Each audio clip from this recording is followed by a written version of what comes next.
Who, if I cried out, would hear me among the angels' hierarchies? And even if one of them pressed me suddenly against his heart, I would be consumed in that overwhelming existence. For beauty is nothing but the beginning of terror, which we are still just able to endure, and we are so awed because it serenely disdains to annihilate us. Every angel is terrifying, and so I hold myself back and swallow the call note of my dark sobbing. Ah, whom can we ever turn to in our need? Not angels, not humans, and already the knowing animals are aware that we are not really at home in our interpreted world. Perhaps there remains for us some tree on a hillside, which every day we can take into our vision. There remains for us yesterday's street and the loyalty of a habit so much at ease, when it stayed with us that it moved in and never left. Oh, and night. There is night, when a wind full of infinite space gnaws at our faces. Whom would it not remain for, that longed after, mildly disillusioning presence, which the solitary heart so painfully meets? Is it any less difficult for lovers? But they keep on using each other to hide their own fate. Don't you know, yet? Fling the emptiness out of your arms into the spaces we breathe. Perhaps the birds will feel the expanded air with more passionate flying. Yes, the springtimes needed you. Often a star was waiting for you to notice it. A wave rolled toward you out of the distant past. Or as you walked under an open window, a violin yielded itself to your hearing. All this was mission, but could you accomplish it? Weren't you always distracted by expectation, as if every event announced a beloved? Where can you find a place to keep her, with all the huge, strange thoughts inside you, going and coming, and often staying all night? But when you feel longing, sing of women in love, for their famous passion is still not immortal. Sing of women abandoned and desolate. You envy them, almost. Who could love so much more purely than those who were gratified? Begin again and again the never attainable praising.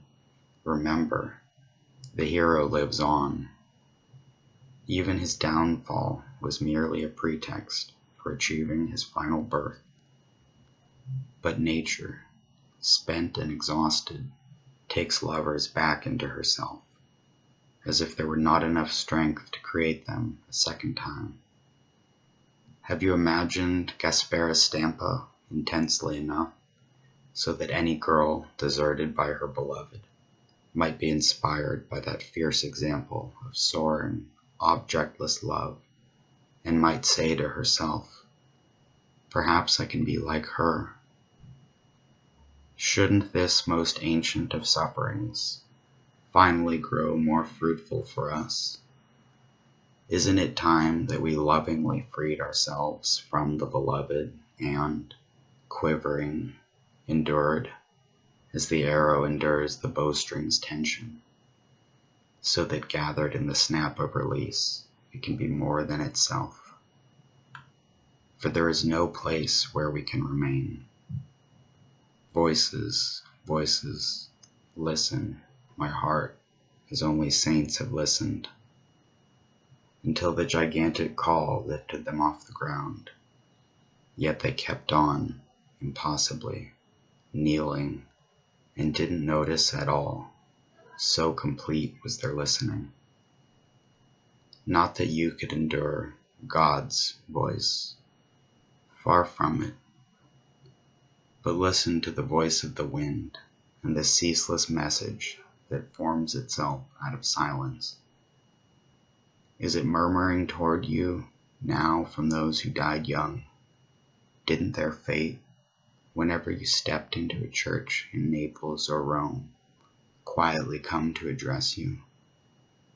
Or high up, some eulogy entrusted you with a mission, as last year on the plaque in Santa Maria Formosa. What they want of me is that I gently remove the appearance of injustice about their death, which at times slightly hinders their souls from proceeding onward. Of course, it is strange to inhabit the earth no longer, to give up customs one barely had time to learn, not to see roses and other promising things in terms of a human future, no longer to be what one was in infinitely anxious hands, to leave even one's own first name behind, forgetting it as easily as a child abandons a broken toy.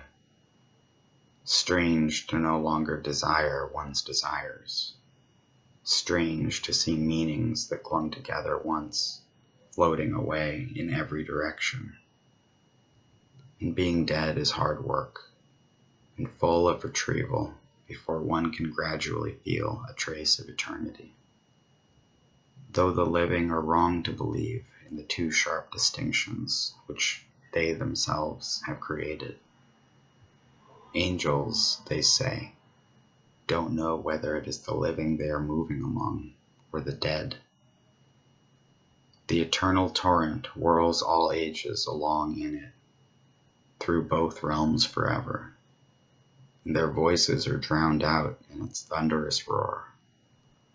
In the end, those who were carried off early no longer need us.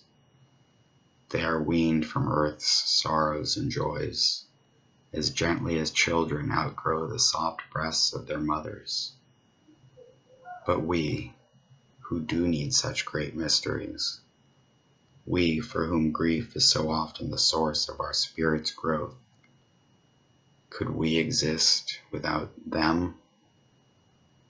Is the legend meaningless that tells how, in the lament for Linus, the daring first notes of song pierced through the barren numbness, and then in the startled space which a youth as lovely as a god has suddenly left forever, the void felt for the first time that harmony which now enraptures and comforts and helps us.